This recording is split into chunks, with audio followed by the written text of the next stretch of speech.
जो खून किया वो आईसी के साथ मीटिंग करके किया है कुछ देर पहले आलराजी का लीडरशिप में। একটু আগে খুনির সঙ্গে ম্যাডাম মিটিং করেছে, এই আইসি মিটিং করেছে খুনির সঙ্গে আলরাজির সঙ্গে, দেখাচ্ছি মজা আমি। চলুন। ভোটের আগে রক্তাক্ত নন্দীগ্রামের মাটি, সোনাচূড়ায় বিজেপি কর্মীকে খুন আর তারপর অগ্নিগর্ভ পরিস্থিতি। আর এই পরিস্থিতিতে নন্দীগ্রাম থানায় ঢুকে আইসির বিরুদ্ধে গুরুতর অভিযোগ আনলেন শুভেন্দু অধিকারী।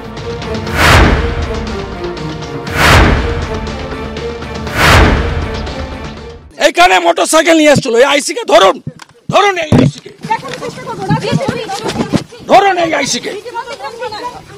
আমরা দেখতে পাচ্ছি আইসি ভাইপোর বোতল বইছিল কালকে, জলের বোতল। শিডিউল কাস্ট পরিবারের বাবা সাহেব আম্বেদকর যাদেরকে প্রোটেকশন দিয়েছে, এসসিদের খুন করছে তৃণমূলের গুন্ডারা।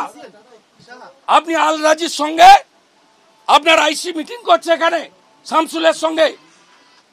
আমরা এফআইআর যা দিয়েছি, এফআইআর নম্বর দিন। তারপর শুভেন্দু অধিকারী যখন এই চাঞ্চল্যকর অভিযোগ করছেন তখন এরই মধ্যে দেখা যায় এই ছবি। দেবব্রত রায় ওরফে দেবু বিজেপি কর্মী খুনে অভিযোগপত্রে 2 নম্বরে নাম রয়েছে তার, আর তাকেই দেখা গেল পুলিশ ফাঁড়িতে। সন্ধ্যেবেলা তেখালি বাজারে রাজীব বন্দ্যোপাধ্যায়দের সঙ্গেও দেখা যায় দেবব্রত রায় ওরফে দেবু রায়কে। না না, আমি নেতৃত্বের সঙ্গে কথা বলতেছি। বিজেপি তরফ থেকে আপনার নামে অভিযোগ দিচ্ছে, তো ফালতু ফালতু অভিযোগ দিচ্ছে।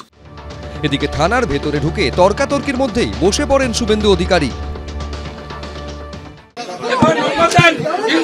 এফআইআর নম্বর দেন, দেন, তারপরে আমি উঠবো। It's my right. আপনি এফআইআর নম্বর দেন, আপনি রিসিভ করেছেন, এফআইআর নম্বর দেন। আমার বাড়ি এফআইআর নাম্বার এখানেও ম্যানুয়ালি হয় না, বলছি ওইটা জিডি নাম্বার পাবেন। 302 এর মার্ডার কেসে গল্প শুনবো না। 302 এর মার্ডার কেসে এফআইআর অলরেডি 1 ঘন্টার বেশি হয়ে গেছে। এফআইআর নম্বর না পাওয়া পর্যন্ত নন্দীগ্রাম থানাতে ঠায় বসে থাকেন শুভেন্দু অধিকারী। শেষমেশ তাকে এফআইআর নম্বর দেয় police.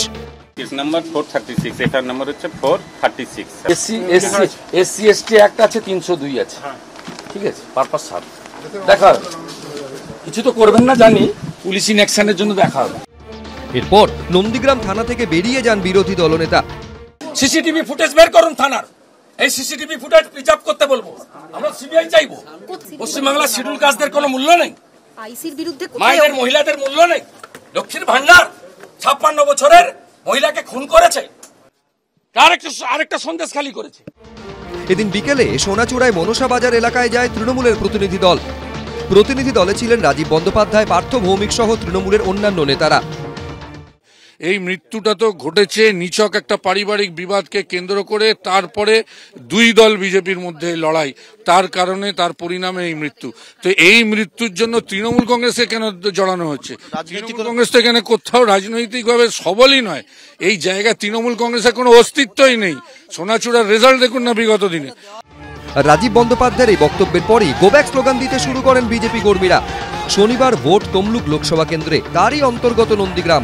Arnab Mukhopadhyay, Parthapratim Ghosh, Vuitton Chakraborty, ABP আনন্দ।